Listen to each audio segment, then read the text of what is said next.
1 in 7 adults worldwide meets the full clinical criteria for food addiction.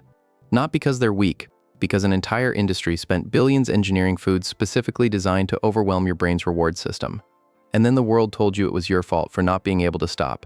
You told yourself it was just one square of chocolate, one handful of chips, one cookie before bed, and then you were done. But somewhere between the first bite and the bottom of the bag, the plan completely fell apart. And the worst part isn't the eating itself. It's what comes after, the frustration, the quiet, exhausted question of why can't I just stop? Most people answer that question the same way. Weak willpower, no discipline, a personal failure that better people somehow avoid. But neuroscience has spent the last 2 decades building a completely different answer. And what it has found is not what the diet industry wants you to hear, because this isn't about discipline at all. Something specific is happening inside your brain, and it started long before you opened that bag. Let's begin with the explanation you've probably heard. Sugar is addictive, fat is addictive, junk food hijacks your brain, just like cocaine. You've seen the headline. You may have dismissed it as an exaggeration, but here's the problem with dismissing it. The underlying neuroscience is real, and it's more precise than the headline ever suggested. Here's what's actually happening. Your brain contains a reward pathway, the mesolimbic dopamine system, that evolved over millions of years to make you seek out things necessary for survival. Calories, specifically. When your ancestors stumbled onto a dense, sweet, fatty food source, that pathway lit up and released dopamine. The message was simple. Do that again. Remember where it was. Make it a priority.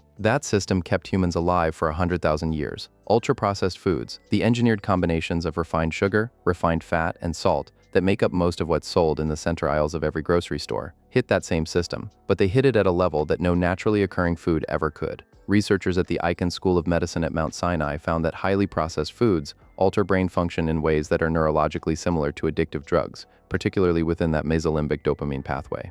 The same circuits, the same chemical cascade, just triggered by a bag of chips instead of a substance we regulate as dangerous. And here's where it gets really specific. Because researchers have been able to measure exactly what happens in the brains of people who struggle with this.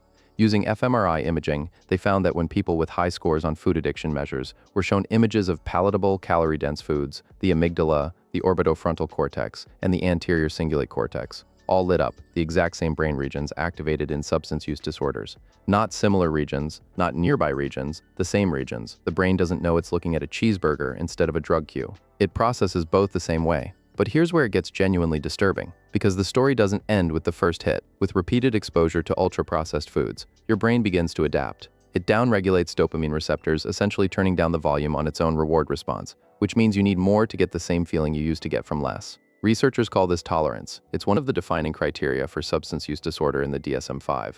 And in 2024, a review published in Current Obesity Reports estimated that roughly 14% of adults worldwide and 15% of adolescents already meet the full clinical criteria for ultra-processed food addiction. That's not a fringe theory. That's 1 in 7 adults globally whose relationship with food fits the diagnostic framework we use to classify alcohol and drug dependence. Now I want to tell you about a measurement tool because it changes how you see everything else. In 2009, psychologist Ashley Gearhart at Yale University developed the Yale Food Addiction Scale. It was built by taking the diagnostic criteria for substance dependence from the DSM. Criteria like loss of control, persistent desire to quit, withdrawal, and continued use despite negative consequences, and applying them directly to eating behavior. The scale has now been cited over 1,000 times in the scientific literature. It's been translated into more than 10 languages. And what it consistently finds is this: the people who score highest on it aren't just people who enjoy food, they're people whose brains have been structurally reorganized around it. Here's a question almost nobody stops to ask. If overeating is just about enjoyment, if it's just pleasure-seeking, why is it so miserable? Why do so many people eat in a way they explicitly don't want to, feel terrible afterward, and then do it again? That combination, compulsive behavior despite negative consequences, repeated failed attempts to stop, functional impairment, is not the profile of pleasure. It is the exact profile of addiction. Researchers at the University of Michigan have identified what they call the wanting-liking split. The dopamine system doesn't actually control enjoyment. It controls wanting, the motivational drive, the craving, the obsessive pull toward something. Liking the actual pleasure of tasting it is mediated by a separate opioid system. This distinction matters enormously because it means you can be compelled toward a food you don't even enjoy anymore. The drive to eat it isn't about how good it tastes. It's about a reward system that has been sensitized to expect it. This is the part that almost no one talks about because it makes the failure of willpower make complete sense. Your prefrontal cortex, the part of your brain responsible for planning, impulse control, and long-term decision-making, is in direct competition with the reward circuitry in your limbic system. In a brain that has not been repeatedly exposed to hyperpalatable engineered foods, that competition is roughly balanced. But neuroimaging studies have shown that in individuals with high food addiction scores, the prefrontal regions responsible for inhibitory control are measurably weaker, and the reward regions activated by food cues are measurably stronger. It is not a fair fight, and it was never supposed to be about willpower. There's one more layer here that rarely gets discussed outside of clinical research, and it might be the most important. Researchers studying what happens when people stop eating ultra-processed foods have found something that mirrors drug withdrawal almost exactly. Headaches, irritability, fatigue, sadness, difficulty concentrating.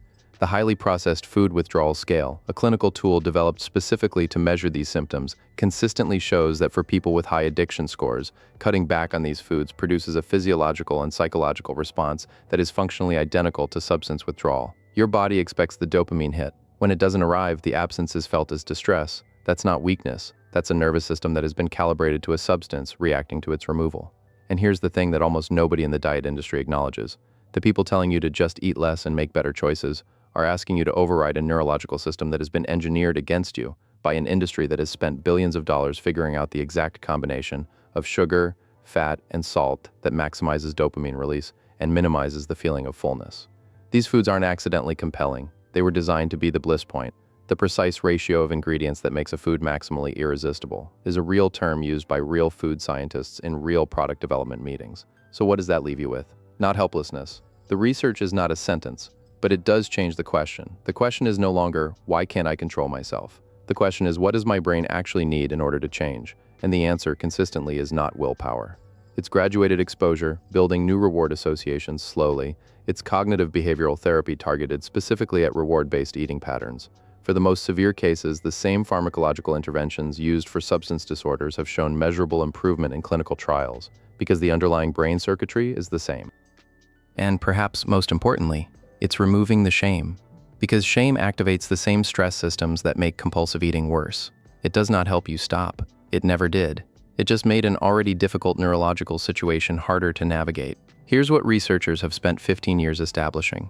You're not broken. You're not undisciplined. You're a human brain operating exactly the way a human brain is supposed to operate, seeking reward, avoiding discomfort, following the chemical signals that evolution built in to keep you alive. You just happen to be doing it in an environment filled with substances specifically engineered to overwhelm those signals. The next time you reach for something you told yourself you wouldn't, before you call it a failure, remember what's actually happening. A reward system that evolved over 100,000 years is reacting to a product that was engineered in the last 50. That is not a character flaw. That is a mismatch between ancient biology and a modern food supply.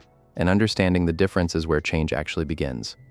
If this changed how you think about your relationship with food, subscribe to this channel and drop a comment below. I want to know what this brought up for you.